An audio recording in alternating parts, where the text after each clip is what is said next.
اور کوئی یہ نہ کہے، کوئی قبر پرست یہ نہ کہے ہم قبروں پہ ہونے والی ان خرافات کو نہیں مانتے، یہ آج کی بات نہیں ہے حضرت جی۔ تمہاری قبر پرستی کی جڑ کے اندر پیسہ اور عورت، ان دو کی چمکتی ہوئی دنیا کی چادر نے لوگوں کو اندھا کر رکھا ہے۔ یہ آج کا ماجرا نہیں ہے۔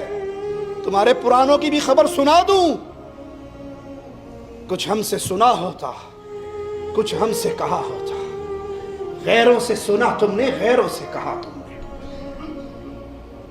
احمد رضا خاں بریلوی اپنی کتاب ملفوظات احمد رضا میں سید احمد بدوی کی قبر کا، اس کے میلے کا قصہ بیان کرتا ہے۔ عبد الوہاب شعرانی بدوی کا مرید ہے، وہ آ رہا ہے پیر جی کے میلے پہ، سلامی دینے کے لیے آ رہا ہے بابا جی کے پاس۔ راستے میں ایک تاجر کی کنیز پہ نظر پڑ گئی، بابا جی کی قبر پہ پہنچا۔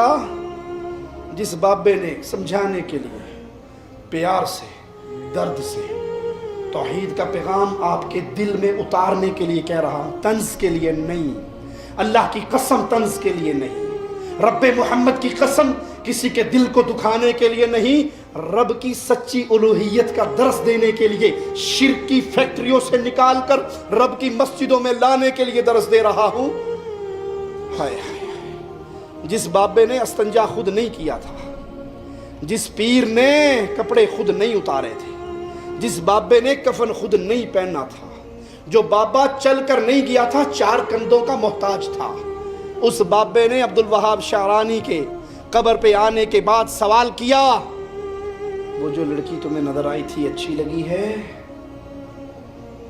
مرید کہتا ہے پیر جی سے اولا کیا، پیر جی سے کیا پردہ، ہاں جی شاہ جی اچھی لگی، پیر جی اچھی لگی۔ کہا پھر سنو، وہ لڑکی ہم نے تمہیں ہیبہ کر دی، گفٹ دے دی۔ شعرانی کہتا میں پریشان، وہ تو کسی بہت بڑے تاجر کی لڑکی تھی، یہ مجھے کیسے دے رہا ہے؟ پیر جی مجھے کیسے عطا کر رہے ہیں؟ پیروں کا کنٹرول ہے ان کے مریدوں کے دلوں پہ۔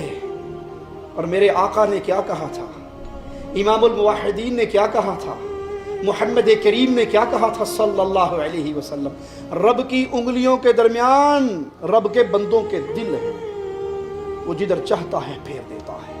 میرے آقا دعا کیا کرتے تھے، یا مقلب القلوب ثبت قلبی علی طاعتک، اے دلوں کو پھیرنے والے ہمارے دل کو اپنی اطاعت پہ پھیر دے۔ میں سوچ رہا ہوں یہ تو اس کی کنیز تھی، پیر جی نے مجھے کیسے دے دی؟ اتنی دیر گزری تھی، وہ تاجر کنیز کو لے کے بابا جی کی قبر پہ آ گیا، سید احمد بدوی کی قبر پہ، اور کہنے لگا ہم اپنی کنیز کو آپ کے مزار کے نام ہبہ کرتے ہیں، بابا جی کی قبر پہ گفٹ دیتے ہیں۔ یہ کہہ کے وہ تو لوٹا، بدوی کبیر صاحب نے تھلو آواز لائی، شعرانی اب کیا دیر ہے، اس کا ہاتھ پکڑو، سامنے والے حجرے میں لے جا کے اپنی حاجت پوری کر لو۔ انا للہ و انا